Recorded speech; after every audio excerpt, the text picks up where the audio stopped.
Собранието на Република Македонија со двотретинско мнозинство изгласа 3 нови закони. Истите се од голем бенефит како за граѓаните, така и за стопанските субјекти. Во Законот за прекршоци суштинска новина е воведување на принципот на нивелирање на санкциите во согласност со економската моќ на субјектите. Олеснувањето ќе изнесува 15,30 или 55%, а иста висина на изречена глоба ќе плаќаат само фирми со над 250 вработени и приходи повеќе од 100 милиони денари. Овој закон е еден од низата закони со кои драстично ги подобруваме условите за работа на фирмите во Република Македонија.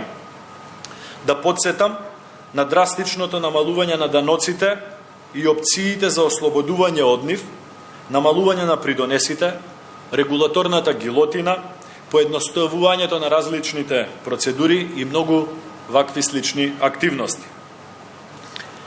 Во Законот за прекршоци се воведени 3 критериуми по кои ќе се одмерува, односно нивелира санкцијата, а кои во суштина значат драстично намалување на глобите за прекршоците за најголем дел од правните субјекти во Република Македонија.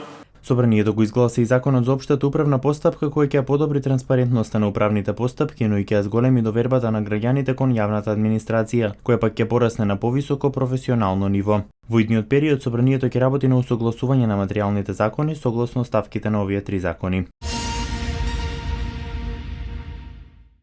Високите температури придонесоа до зголемување на напоните во шините на пругата Велес-Битола, делница кај Пашин мост. Со издолжување на шините пак дојде до деформација на колосекот на тој дел од шините.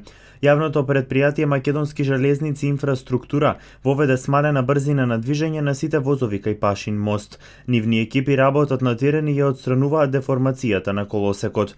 Овие активности се редовни и неодложни, а нивната цел е безбедно одвивање на железничкиот сообраќај.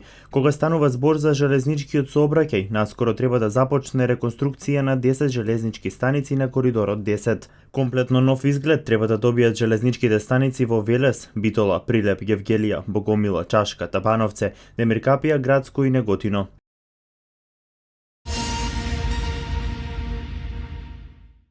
Ке се поправа фонтаната кај Вона во Велес. Со започнувањето на изградбата на новиот кружен тек на истата локација ке се поправи и фонтаната и просторот околу неа. Тротоарот ќе биде намален заради потребите на просторот за кружниот тек. Моменталниот дефект кој настанал поради неквалитетни елементи употребени при изградбата ќе биде отстранет, вели градоначалникот Чадиев.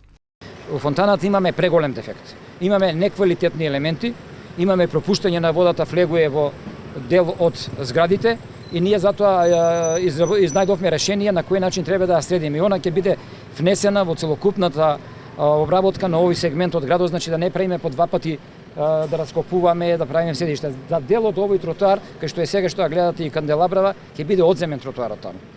Значи согласно планот го гледавте како биде, сето тоа ќе го завршиме во еден акт, ќе функционира и фонтаната, ќе функционира и кружниот тек.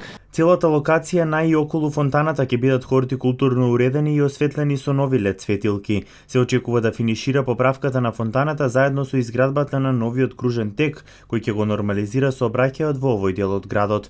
Инаку изградбата на кружниот тек во градот е дел од проектот Нов сообраќаен режим. Околу 6 милиони денари парични средства се издвоени за оваа намена од буџетот на општинската каса, преку програмата за изградба на улици и патишта. Додека трае изградбата на кружниот тек, ќе има и посебен режим на одвивање на сообраќајот во овој дел од градот.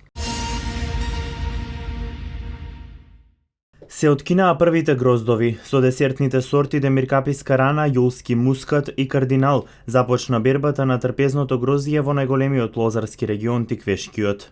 По цена од 30 до 60 денари за килограм во зависност од квалитетот и зрелоста се продаваат првите количини на гроздје оваа година. Од Агенцијата за поттикнување на развојот на земјоделството во Неготино апелираат до лозарите да не го берат предвреме гроздјето од сортата кардинал, туку да почекаат добро да созрее, затоа што цената на незрелото гроздје на пазарот ја урива цената и на зрелото. Според раководителот во подрачната единица на Агенцијата за поттикнување на развојот во земјоделството во Неготино, оваа година има гроздје со извореден квалитет. Причина за тоа се добрите временски и климатски услови во изминатиот период.